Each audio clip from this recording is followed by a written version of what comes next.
बच्चों, आज हम पढ़ेंगे कक्षा 7 विज्ञान यानी साइंस का 5वां अध्याय भौतिक एवं रासायनिक परिवर्तन। हम आपको बताएंगे बच्चों इस पाठ से संबंधित प्रश्नों के उत्तर। तो चलिए शुरू करते हैं। सबसे पहला प्रश्न है आपके लिए यहाँ पर, निम्नलिखित प्रक्रमों के अंतर्गत होने वाले परिवर्तनों को भौतिक अथवा रासायनिक परिवर्तन के रूप में वर्गीकृत कीजिए। तो यहाँ पर जो है आपके लिए क है यहाँ पर प्रकाश संश्लेषण, ख है जल में शक्कर को घोलना, ग है कोयले को जलाना, घ है मोम को पिघलाना, च है यहाँ पर एल्युमिनियम के टुकड़े को पीटकर उसका पतला पत्र यानी कि फाइल बनाना, और छ भोजन का पाचन। तो आप इन्हें अलग अलग रूप से वर्गीकृत करेंगे। सबसे पहले आप वर्गीकृत करेंगे भौतिक परिवर्तन में। तो यहाँ पर है ख है जल में शक्कर को घोलना, घ है मोम को पिघलाना, और च एल्युमिनियम के टुकड़े को पीटकर उसका पतला पत्र यानी कि फाइल बनाना। ये सब क्या है? भौतिक परिवर्तन। ठीक है, उत्तर में आप इस प्रकार से लिखेंगे। और फिर लिखेंगे रासायनिक परिवर्तन कौन कौन से। तो यहाँ पर क है प्रकाश संश्लेषण, ग है कोयले को जलाना, और छ भोजन का पाचन। ये सब क्या है? रासायनिक परिवर्तन। समझ गए ना आप? ये आपका यहाँ पर जो है पहला प्रश्न है बच्चों, ध्यानपूर्वक देखें। ये पहला प्रश्न है आपका और उसका उत्तर आप यहाँ से लिख सकते हैं। दो रूपों में लिखेंगे, भौतिक परिवर्तन और रासायनिक परिवर्तन। अगला है बच्चों दूसरा प्रश्न आपके लिए, बताइए कि निम्नलिखित कथन सत्य हैं अथवा असत्य। यदि कथन असत्य हो तो अपनी अभ्यास पुस्तिका में उसे सही करके लिखिए। आई बात समझ में? और यहाँ पर जो है क है आपके लिए, लकड़ी के लट्ठे को टुकड़ों में काटना एक रासायनिक परिवर्तन है। क्या ये सत्य है या असत्य है? आपको बताना है। ख है पत्तियों से खाद का बनना एक भौतिक परिवर्तन है। क्या सत्य है या असत्य? ये आपको बताना है। ग है जस्ते यानी जिंक लेपित लोहे के पाइपों में आसानी से जंग नहीं लगती है। क्या ये सत्य है या असत्य? और घ है आपका, लोहा और जंग एक ही पदार्थ हैं। सत्य है या असत्य है? च है भाप का संघनन रासायनिक परिवर्तन नहीं है। सत्य या असत्य? तो उत्तर में आप इस प्रकार से लिखेंगे। उत्तर लिखेंगे सबसे पहले क का, लकड़ी के लट्ठे को टुकड़ों में काटना एक रासायनिक परिवर्तन है। और ये क्या है? असत्य। इसमें क्या लिखेंगे आप? असत्य लिखेंगे। उसके बाद ख है पत्तियों से खाद का बनना एक भौतिक परिवर्तन है। ये भी है असत्य। ठीक है, इसे भी आप असत्य लिखेंगे।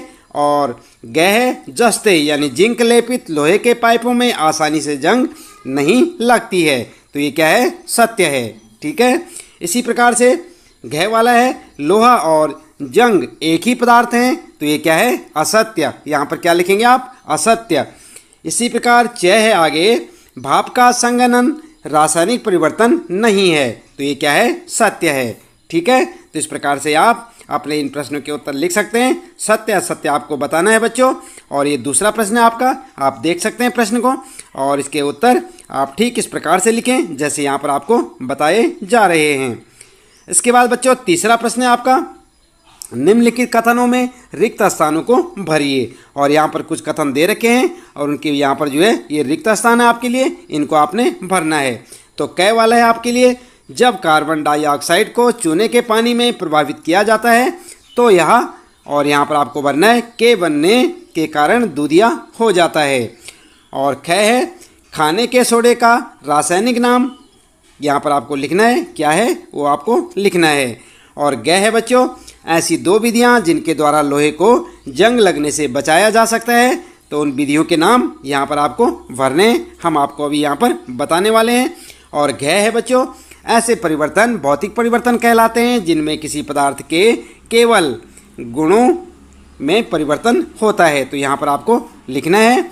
और अगला है यहाँ पर च वाला आपके लिए, ऐसे परिवर्तन जिनमें नए पदार्थ बनते हैं परिवर्तन कहलाते हैं। क्या परिवर्तन कहलाते हैं? यहाँ पर आपको लिखना है। तो क्या लिखेंगे आप? उत्तर आप ठीक इस प्रकार से लिखें बच्चों, ध्यानपूर्वक लिखें, याद भी करें।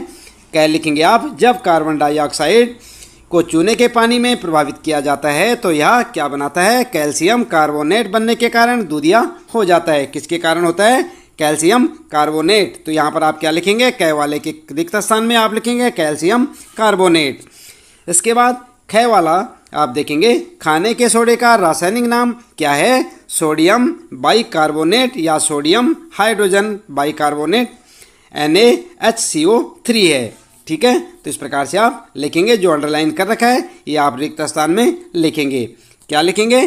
खाने के सोडे का रासायनिक नाम क्या है? सोडियम बाइकार्बोनेट या सोडियम हाइड्रोजन कार्बोनेट NaHCO3। ठीक है, तो इस प्रकार से आप भरे। गय में लिखेंगे आप। गय में क्या भरेंगे? यहाँ पर ध्यान दें, ऐसी दो विधियाँ जिनके द्वारा लोहे को जंग लगने से बचाया जा सकता है। यहाँ पर दो विधियाँ कौन सी हैं? एक है पेंट करना और दूसरा यसद लेपन या गैल्वनीकरण कहलाता है। ठीक है, तो आप रिक्त स्थान में, दो रिक्त स्थान है वहाँ पर, आप इस प्रकार से इन्हें भरेंगे। अगला है बच्चों घय वाला प्रश्न। ऐसे परिवर्तन भौतिक परिवर्तन कहलाते हैं जिनमें किसी पदार्थ के केवल, यहाँ पर लिखेंगे आप, भौतिक गुणों में परिवर्तन होता है। क्या भरेंगे आप रिक्त स्थान में? घय में भौतिक। ठीक है, और च वाला है आपका ऐसे परिवर्तन जिनमें नए पदार्थ बनते हैं क्या कहलाते हैं? रासायनिक परिवर्तन। क्या लिखेंगे? रासायनिक परिवर्तन। तो यहाँ पर आप लिखेंगे रासायनिक और आपका ये प्रश्न हो जाएगा बच्चों, आपने देखा होगा। और इसके बाद जो है चौथा प्रश्न है आपका, जब नींबू के रस में खाने का सोडा मिलाया जाता है तो बुलबुले बनते हैं और गैस निकलती है। यह किस प्रकार का परिवर्तन है? समझाइए। तो यहाँ पर आप उत्तर लिखेंगे, यह एक रासायनिक परिवर्तन है। उसके बाद लिखेंगे खाने का सोडा प्लस नींबू का रस और फिर लिखेंगे नमक प्लस कार्बन डाइऑक्साइड प्लस पानी। ठीक है, तो इस प्रकार से आप लिख सकते हैं। समझाने के लिए आप इस प्रकार से इसे लिखेंगे। जब अम्ल किसी कार्बोनेट के साथ क्रिया करता है तो नमक, कार्बन डाइऑक्साइड और पानी बनता है। क्या बनता है? नमक, कार्बन डाइऑक्साइड और पानी बनता है। अगला है बच्चों पांचवा प्रश्न आपका, जब कोई मोमबत्ती जलती है तो भौतिक और रासायनिक परिवर्तन दोनों होते हैं। इन परिवर्तनों की पहचान कीजिए। ऐसे ही किसी ज्ञात प्रक्रम का एक और उदाहरण दीजिए जिसमें भौतिक और रासायनिक परिवर्तन दोनों होते हैं। तो आप देख रहे हैं आप, ये पांचवा प्रश्न आपका। उत्तर में आप इस प्रकार से लिख सकते हैं बच्चों। पहला लिखेंगे भौतिक परिवर्तन, गर्म होने पर मोमबत्ती का मोम पिघल जाता है। यह एक भौतिक परिवर्तन है क्योंकि यह ठंडा होने पर फिर से ठोस मोम में बदल जाता है। आपने देखी होगी मोमबत्ती जिसको आप जलाते हैं, उसके बाद क्या होता है, जो मोम जो है नीचे को गिरता है वो ठंडा होने के बाद फिर से जम जाता है, ठोस बन जाता है ना। और इसी प्रकार से आगे लिखेंगे आप रासायनिक परिवर्तन में लौ के पास का मोम जलता है और कार्बन डाइऑक्साइड, कार्बन कालिक, जलवाष्प, गर्मी और प्रकाश जैसे नए पदार्थ देता है। भोजन पकाना एक और उदाहरण है जहां भौतिक और रासायनिक दोनों परिवर्तन होते हैं। तो इस प्रकार से आप लिख सकते हैं। आपका ये पांचवा प्रश्न है बच्चों और इसका उत्तर इसमें लिखेंगे आप भौतिक परिवर्तन और रासायनिक परिवर्तन, हेडिंग डालकर लिखें। छठा प्रश्न है बच्चों, आप यह कैसे दिखाएंगे कि दही का जमना एक रासायनिक परिवर्तन है। आपने अपने घरों में दही जमाते हुए अपनी मम्मी को देखा होगा, जमाते हैं ना घरों में दही, तो कैसे करके आप देखेंगे यहाँ पर कि आप यह कैसे दिखाएंगे कि दही का जमना एक रासायनिक परिवर्तन है। उत्तर में आप लिख सकते हैं, उत्तर ठीक आप इस प्रकार लिखें, दही का जमना एक रासायनिक परिवर्तन है क्योंकि इसमें एक नया पदार्थ क्या होता है, लैक्टिक अम्ल बनता है जो मूल पदार्थ वसा और प्रोटीन यानी दूध से स्वाद में भिन्न होता है। इसके अलावा परिवर्तन अपरिवर्तनीय है, दही को दूध में परिवर्तित नहीं किया जा सकता। ठीक है, कभी देखा आपने बच्चों, यहाँ पर क्या लिखा है, दही को दूध में परिवर्तित नहीं किया जा सकता। क्या आप कर सकते हैं? नहीं ना, दही को दूध में परिवर्तित नहीं कर सकते बल्कि दूध का दही बनता है, यानी दूध को आप दही में परिवर्तित कर सकते हैं। अगला प्रश्न है बच्चों सातवां, समझाइए कि लकड़ी के जलने और उसे छोटे टुकड़ों में काटने को दो भिन्न प्रकार के परिवर्तन क्यों माना जाता है। तो उत्तर आप क्या लिखेंगे, उत्तर आप लिखेंगे लकड़ी जलाना एक रासायनिक परिवर्तन है क्योंकि जलने पर लकड़ी राख यानी कि कार्बन डाइऑक्साइड गैस, जलवाष्प, गर्मी और प्रकाश जैसे नए पदार्थों में परिवर्तित हो जाती है। इसके अलावा परिवर्तन अपरिवर्तनीय है जबकि छोटे टुकड़ों में लकड़ी काटना एक भौतिक परिवर्तन है क्योंकि लकड़ी की मूल संरचना नहीं बदलती है, कोई नया पदार्थ नहीं बनता है। आई बात समझ में? तो इस प्रकार से देखें आप अपना सातवां प्रश्न है और उसका उत्तर आप लिखते चले जाएं, याद भी करें बच्चों साथ साथ। आठवां प्रश्न आपके लिए, कॉपर सल्फेट के क्रिस्टल कैसे बनते हैं, इनका वर्णन कीजिए। तो आप वर्णन ऐसे करेंगे। उत्तर में आप लिखेंगे कॉपर सल्फेट के क्रिस्टल निम्नानुसार तैयार किए जाते हैं। और यहाँ पर जो है नंबर 1 नंबर 2 करके भी आप लिख सकते हैं। पहला पॉइंट लिखेंगे एक बीकर में पानी ले लो और सल्फ्यूरिक अम्ल की कुछ बूंदें डालें। दूसरा पॉइंट लिखेंगे पानी गर्म करें, जब यह उबलने लगे तो इसमें लगातार कॉपर सल्फेट पाउडर डालें। अगला लिखेंगे संतृप्त स्तर तक कॉपर सल्फेट पाउडर डालना जारी रखें। इसके बाद अगला पॉइंट लिखेंगे घोल को छान लें और ठंडा होने के लिए छोड़ दें। और अंतिम पॉइंट लिखेंगे हम कुछ घंटों के बाद कॉपर सल्फेट के क्रिस्टल का निरीक्षण कर सकते हैं। आई बात समझ में?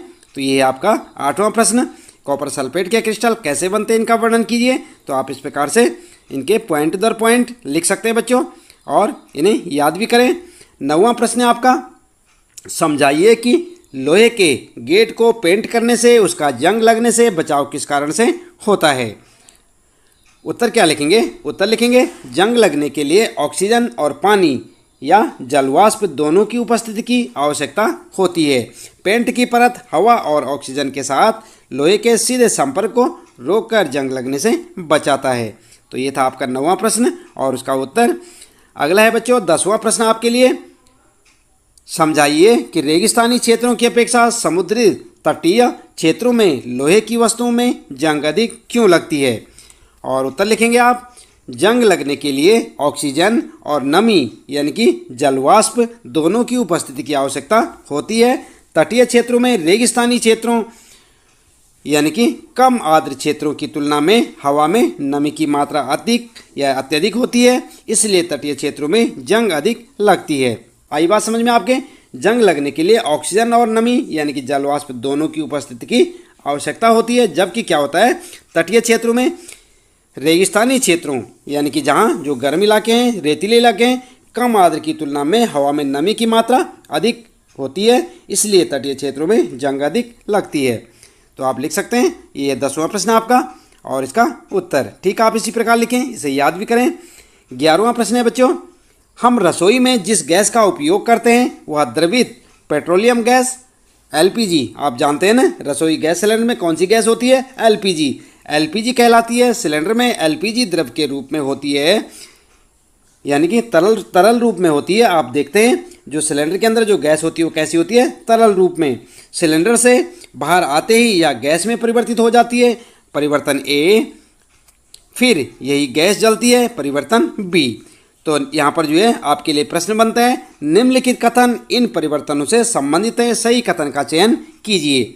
तो यहाँ पर क्या है आपके लिए? प्रक्रम A एक रासायनिक परिवर्तन है, ख है प्रक्रम B एक रासायनिक परिवर्तन है और ग है प्रक्रम A और प्रक्रम B दोनों ही रासायनिक परिवर्तन हैं। और अगला है यहाँ पर घ वाला इनमें से कोई भी प्रक्रम रासायनिक परिवर्तन नहीं है। तो आप क्या लिखेंगे उत्तर बच्चों? उत्तर आप इस प्रकार से लिखें। उत्तर लिखेंगे ख वाला प्रक्रम B एक रासायनिक परिवर्तन है। तो आपका उत्तर हो जाएगा। आप ध्यानपूर्वक लिखें, पहले प्रश्न को समझे बच्चों कि ये प्रश्न हमें क्या कह रहा है, क्या पूछ रहा है, और उसके बाद ही इसका उत्तर लिखें। यहाँ पर जो है फिर आता है आपका 12वां प्रश्न और इसमें पूछा है अवायवीय जीवाणु जैविक अवशिष्ट पदार्थों को अवघटित कर जैव गैस यानी बायोगैस बनाते हैं, परिवर्तन A। फिर जैव गैस ईंधन के रूप में जलाई जाती है, परिवर्तन B। ठीक है, फिर पूछा है निम्नलिखित कथन इन परिवर्तनों से संबंधित हैं, सही कथन का चुनाव कीजिए या सही कथन चुनिए। और यहाँ पर जो है कथन ये है आपके लिए क है प्रक्रम A एक रासायनिक परिवर्तन है और ख है प्रक्रम B एक रासायनिक परिवर्तन है, ग है प्रक्रम A और प्रक्रम B दोनों ही रासायनिक परिवर्तन हैं, या घ है इनमें से कोई भी प्रक्रम रासायनिक परिवर्तन नहीं है। तो क्या लिखेंगे आप उत्तर? उत्तर आप इस प्रकार से लिखें बच्चों। उत्तर लिखेंगे ग वाला सही आपका, प्रक्रम A और प्रक्रम B दोनों ही रासायनिक परिवर्तन हैं। तो इसके साथ ही बच्चों इस पाठ से संबंधित प्रश्नों के उत्तर यहाँ पर समाप्त होते हैं। उम्मीद है कि आपको अच्छे से समझ आए होंगे।